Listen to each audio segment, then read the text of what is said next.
The colors of the rainbow. Once upon a time, in a land far away, there was a magical kingdom where colors lived. The kingdom was called Colorburg, and it was the place where the rainbow was born. In Colorburg, 7 colors lived: red, orange, yellow, green, blue, purple, and pink. Each color got along very well with the others. However, one day, the color black caused a quarrel out of envy. The rainbow explained that colors needed to help each other.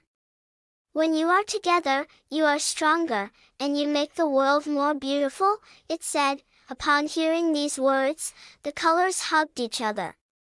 Red, orange, yellow, green, blue, purple, and pink decided to perform a magic spell together.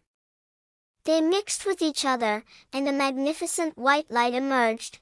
When the colors combined, the rainbow grew large enough to embrace everyone.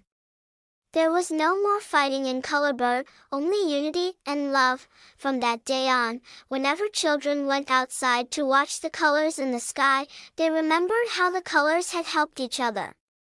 And they never forgot how important it was to be in harmony with each other.